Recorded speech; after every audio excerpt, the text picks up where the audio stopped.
ये आत्मा 5 आवरणों से ढकी हुई है। पहला अन्नमय, दूसरा प्राणमय, तीसरा मनोमय और चौथा विज्ञानमय। आज 5वां जो है आनंदमय कोश है, उसका वर्णन कर रहा हूँ। ये जो चारों सौंदर्य बिखरा हुआ है, उससे मनुष्य आनंदित होता है, प्रफुल्लित होता है और बड़ा खुश होता है। वो भाव आनंद का है। वो आनंदमय कोश को विकसित कर, ये भाव है ना, ये भाव कि मैं आनंदित हूँ, मैं आनंदित हूँ, मैं आनंदित, ये भाव जो है इसको आनंदमय कोश को विकसित करता है।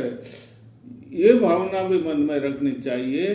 ये संसार है, ये भगवान का विराट रूप, ये सारा संसार भगवान का विराट रूप है। ये भाव भी हमें हमारे मन में रखना चाहिए। इसे ही आनंदमय कोश कहते हैं। आनंदमय कोश का जितना आप भाव करोगे, वो उतना जो स्तर आपका जीवन का स्तर ऊंचा उठेगा। और जितना आपका जीवन का स्तर ऊंचा उठेगा, आपका जो है सिद्धियों का भंडार उतना खुल जाएगा।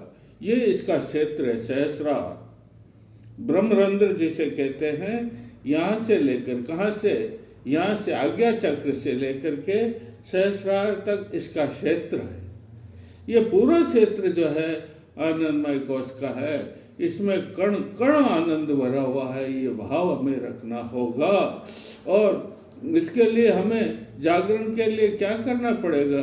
इसके लिए जागरण के लिए हमें खेचरी मुद्रा, इसके लिए पहले तो बिल्कुल हंसते हुए रहो, बिल्कुल दिन भर हंसमुख हंसमुख हंसमुख आनंदित प्रफुल्लित रहो। इससे जो है ये भाव विकसित हो जाएगा।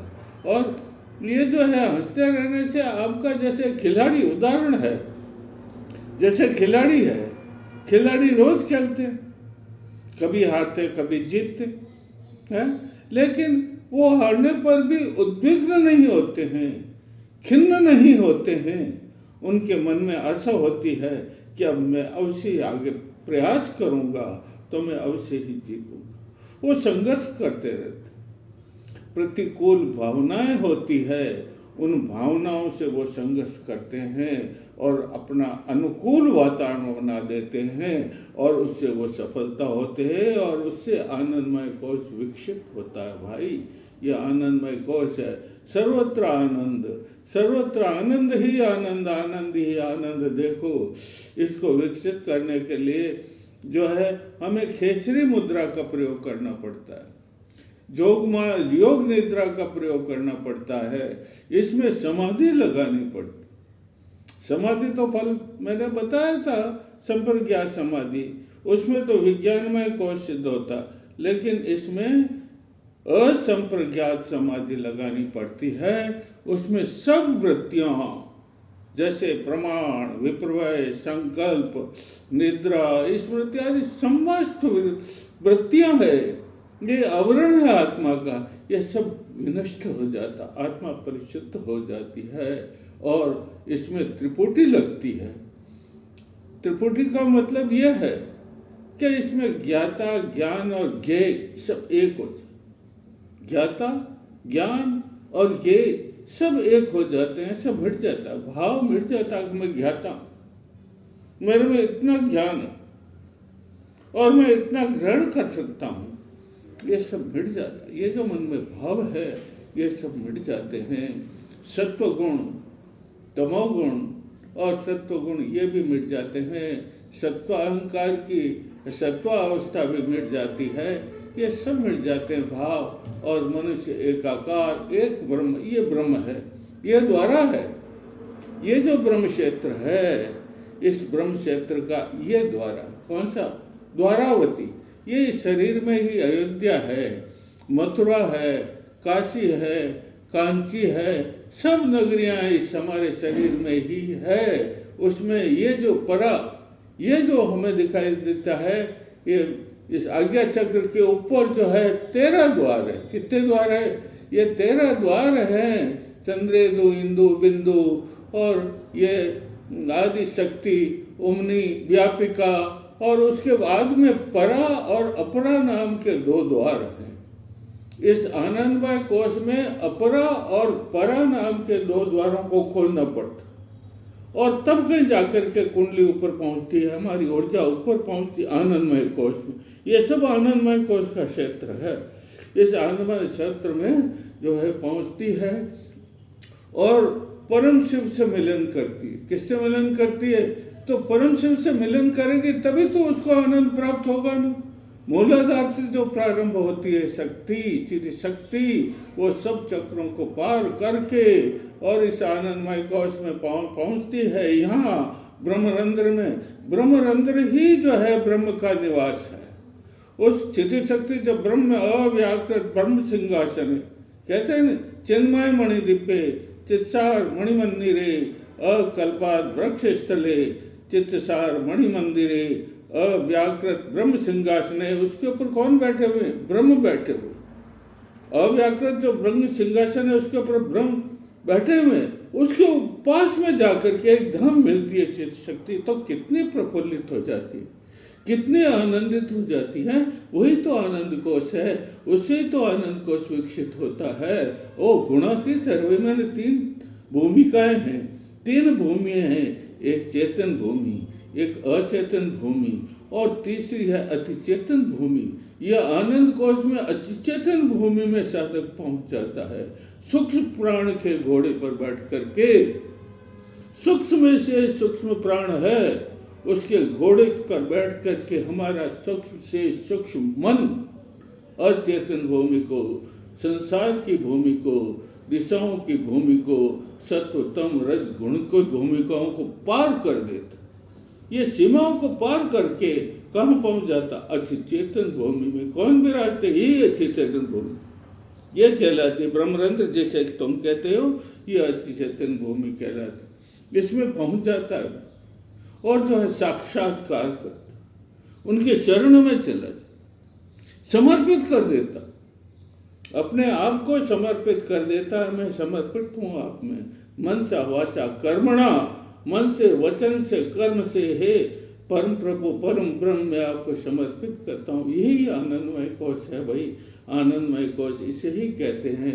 इसमें योग मुद्रा लगाते, क्या लगा? त्रिपुटी लगाते, ज्ञान ज्ञाता के, और द्वैत भाव नष्ट कर देते। द्वैत भाव का आप हमारे इस चैनल को सब्सक्राइब करें, व्हाट्सएप से जुड़ जाएं, सब्सक्राइब करें, लाइक करें और कमेंट भी करें। तो योग निद्रा है। योग निद्रा का मतलब आप पलंग पर सो जाइए, सो करके और ऐसे हाथ रख दीजिए, ऐसे बिल्कुल निश्चल, और ये भाव करो, ये मेरा जो मस्तिष्क शीतल हो जाए और तनाव मुक्त हो जाए और आराम करे। ये तीन चीज़ें हमारे शरीर के जितने भी अंग हैं उसमें यहाँ से लेकर के वहाँ तक आप सो जाइए और ये भाव करें कि हमारा ये जो है मस्तिष्क, पहला मस्तिष्क है नहीं ऊपर, ये मस्तिष्क तनाव मुक्त हो जाए, शीतल हो जाए और आराम करे। क्या करे? ये सारी भावनाएं आप यहाँ से लेकर के सर्वांगों में, हाथ पैर, ये हृदय फेफड़े, ये सब जगह आप ये भावना वापस आइए, उल्टे फिर ये भावना करे, हो रहे हैं, फिर भावना कर, पूर्ण तनाव मुक्त हो गया। ये शरीर 72,000 नस नाड़ियाँ शरीर, 3.5 करोड़ पुद्गल हैं और अरबों खरबों कोशिकाएं हैं। ये सब तनाव मुक्त हो, आराम करे, शीतल हो, बिल्कुल। और ध्यान किसमें? ब्रह्म में। किसमें? ध्यान ब्रह्म में होगा और नींद नहीं आएगी। इसको योग निद्रा कहते हैं। क्या कहते हैं इसको? इसको योग निद्रा कहते हैं। ये योग निद्रा से भी आनंदमय कोश विकसित हो जाता है, परिष्कृत हो जाता है, वेदन हो जाता है, इसका भेदन हो जाता है। और एक है खेचरी मुद्रा। खेचरी मुद्रा का मतलब आप ऐसे बैठ जाए और उसके बाद में आप अपने जीभ को उलट कीजिए, उल्टो, और ये तालू के अंदर छेद है, उस छेद के अंदर उस जीभ की नोक लग जानी चाहिए और उसको बंद कर दो छेदों को। और फिर आपका चित्त किस में लगेगा? आपका चित्त इस प्रकृति में लग जाए, इस ब्रह्मरंध्र में लग जाए, ब्रह्म में तो आनंदमय कोश में चित्त को किस में लगाना? ब्रह्म में तो लगाना ही अंतिम तो स्टेज है। ये कौन सा स्टेज है? 5 कोश बताए, 5 कोश में अंतिम स्टेज है आनंदमय कोश है ना, तो आनंदमय कोश में आपका चित्त लग जाएगा और आप आनंदमय हो जाओगे। और इसमें आप अमृत का पान करो। फिर जीव को हटा लीजिए, ये जीव को चाटो, मतलब ऊपर से जो अमृत टपकता नहीं है, यहाँ चंद्र भी है, चंद्र की 16 किरणें यहाँ विकसित होती है, यह प्रकाशित होता है चंद्र से, सूर्य का क्षेत्र भी कहलाता। तो इससे जो अमृत टपकता है, उस अमृत को भी ग्रहण करने से आनंदमय कोश विकसित हो जाता है। तो योग निद्रा, दूसरा खेचरी मुद्रा, तीसरा त्रिपुटी ज्ञान ज्ञाता ज्ञेय को हटा दो और द्वैत भाव को खत्म करो। कौन से भाव को? द्वैत भाव का मतलब ये मैं आत्मा हूँ, फिर कहते हैं मैं शरीर हूँ। क्या कहते? ओ मैं इतना हष्ट शरीर हूँ, मैं पहलवान हूँ, मैं ऐसा हूँ। और फिर कहते हैं ये आत्मा, ये शरीर और आत्मा के भेद है ना, इसको मिटा दो।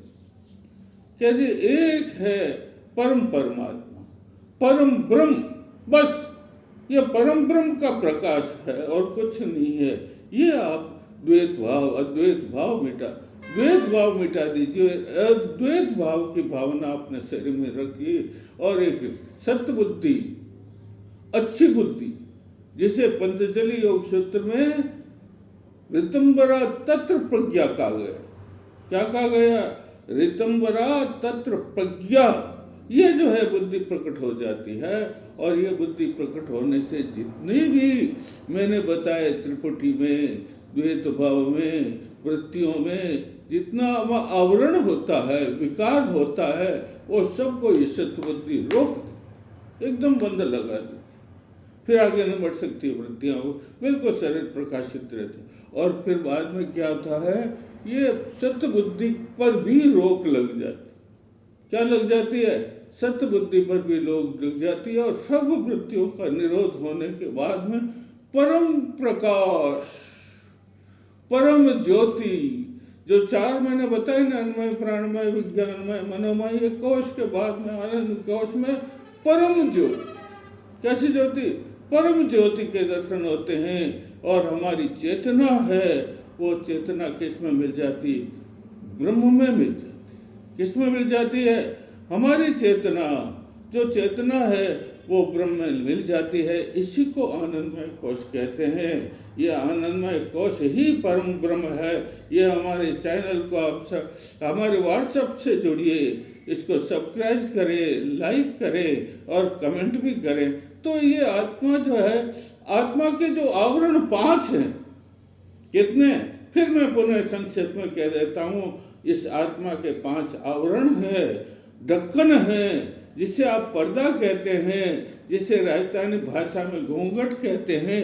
इन 5 ही घूंघटों को हटा दिया। इस तरह 5 उनको एक एक करके प्राणमय घूंघट को हटा दिया, अन्मय घूंघट को हटा दिया, मनोमय घूंघट को हटा दिया, विज्ञानमय घूंघट को हटा दिया, तब कहीं जाकर के आनंदमय कोश का प्रकाश हो।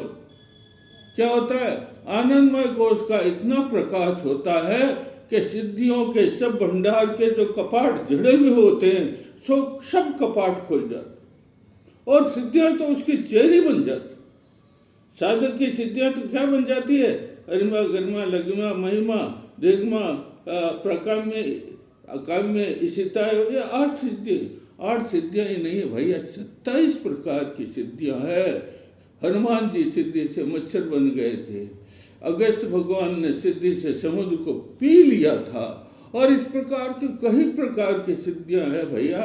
वो वशीकरण, सबको वश में, संसार को वश में कर लेते हैं।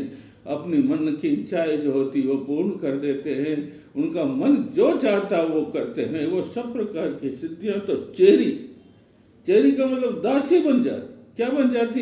ये ऐसा आनंदमय कोश है। तो पंच कोशों की साधना कुंडली साधना से भी थोड़ी सरल है। कुंडली साधना में तो बड़े जोखिम है, अनेक प्रकार के जो वेदनाएं उत्पन्न हो जाती, त्रुटियां हो जाती, त्रुटि से शरीर में अनेक प्रकार के रोग भी हो जाए। लेकिन ये तो बिल्कुल सरल साधन है। जो आदमी, जो साधक, जो सिद्ध योगी इन पंचकोशों की साधना करेगा वो तो बिल्कुल सरल है, और वो आत्म ज्योति के, परम ज्योति के दर्शन करेगा, परम ज्योति में लय हो जाता है। चेतना, जो चेतना है, जो हमारे शरीर में चेतना है, वो यहाँ जो ब्रह्मरंध्र है, ये ब्रह्मरंध्र में ब्रह्म का निवास है। ये ब्रह्म, ये दो द्वार है, एक अपरा और एक परा, ये दो द्वार खुल जाते, और फिर दो द्वार खुलने से यहाँ पहुंच जाती चेतना, और चेतना फिर किस में लय हो जाती है? परम ज्योति। कौन सी ज्योति? ब्रह्म ज्योति। परम ज्योति में लीन हो जाती है। ये आनंदमय कोश है। बोलिए।